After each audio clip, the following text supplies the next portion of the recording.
प्रदीप सिंह जी का रिएक्शन ले लेते हैं। अलका लांबा वरिष्ठ पत्रकार है प्रदीप सिंह जी, बताइए प्रदीप सिंह जी, ये आंकड़े क्या कह रहे हैं? और आपने अलका लांबा को सुन लिया, उनके दावों को सुन लिया, क्या कहेंगे आप?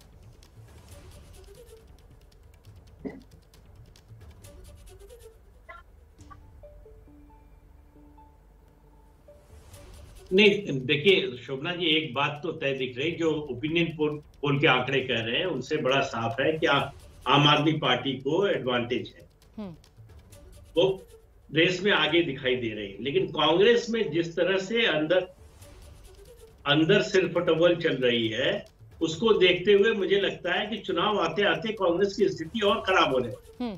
कैप्टन अमरिंदर सिंह के जाने का जितना बड़ा नुकसान या फायदा हुआ हो, जो भी हुआ हो, लेकिन सिद्धू को प्रदेश अध्यक्ष बनाने का नुकसान कांग्रेस को हुआ है, ये तो साफ साफ दिखाई दे रहा है। लेकिन मुझे लगता है कि जो 22 यूनियंस हैं, पंजाब की किसान यूनियन, उनकी जो पार्टी बन रही है, वो किसका खेल बिगाड़ेगी, किसका वोट काटेगी, किसको फायदा पहुंचाएगी, सारा इक्वेशन मुझे लगता है उससे शायद तय हो।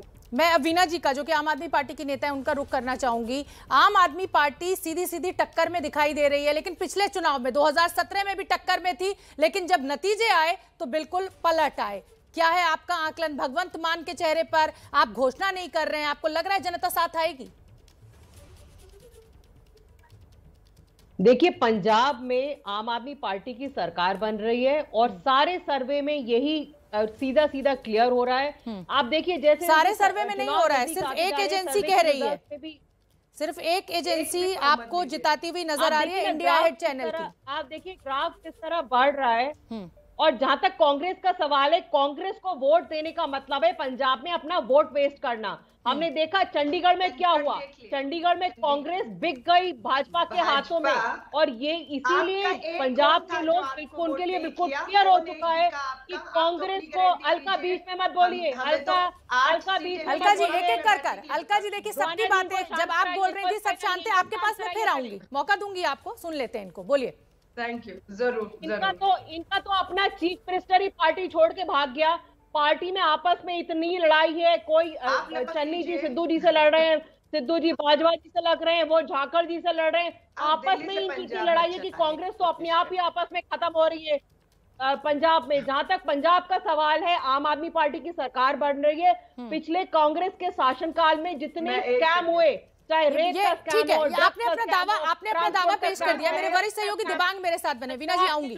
वीना जी, सबको सुनना जरूरी है, सबके पक्ष को जानना समझना जरूरी है। आंकड़े सबके सामने, दर्शकों के सामने, पंजाब की जनता देख रही है। दिबांग, आम आदमी पार्टी और कांग्रेस सीधी टक्कर में, कैप्टन अमरिंदर का बीजेपी को कोई फायदा मिलता हुआ नहीं दिखाई दे रहा है। खासतौर पे अकाली और बीएसपी का गठबंधन भी कोई चमत्कारी साबित नहीं दिख रहा हो रहा है इन आंकड़ों में।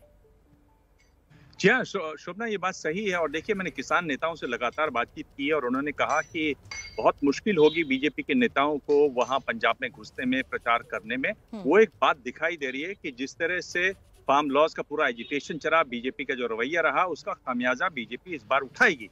लेकिन इसमें एक दिलचस्प बात अब ये आ गई है कि 2 पार्टियां बन गई हैं, संयुक्त संघर्ष पार्टी जो कि चढ़ूनी की है और संयुक्त समाज पार्टी जो कि राज्यपाल साहब की है। ये दोनों फार्मर्स की पार्टीज हैं और उम्मीद ये की जा रही थी कि इनका तालमेल होगा आम आदमी पार्टी के साथ, तो एक बहुत पावरफुल फोर्स बनेगी, आम आदमी पार्टी सरकार बनाने के करीब आ जाएगी। लेकिन अब इन दोनों ने बैठक की और ये कहा कि हम लोग अलग अलग सारी सीटों पर नहीं लड़ेंगे, हम तालमेल करेंगे, अलायंस करेंगे, देखेंगे पार्टियों को। अब इन्होंने कह दिया कि हमारा आम आदमी पार्टी से तालमेल नहीं होगा। अब देखना है ये किसानों की पार्टी किस तरफ जाती है। ये अलग रहते हैं, देखिए बीजेपी की तरफ तो वो जा नहीं सकते, क्या वो कांग्रेस की तरफ जाते हैं? किसान जो है वो एक बहुत बड़ी ड्राइविंग फोर्स आने वाले चुनावों के लिए साबित हो सकती है। जिस भी दल का साथ पंजाब का किसान देगा, उसकी बल्ले बल्ले हो सकती है। आप सभी बने रहिए, हमारे साथ राजनीतिक विश्लेषक रमनीक सिंह मान भी जुड़े हुए हैं।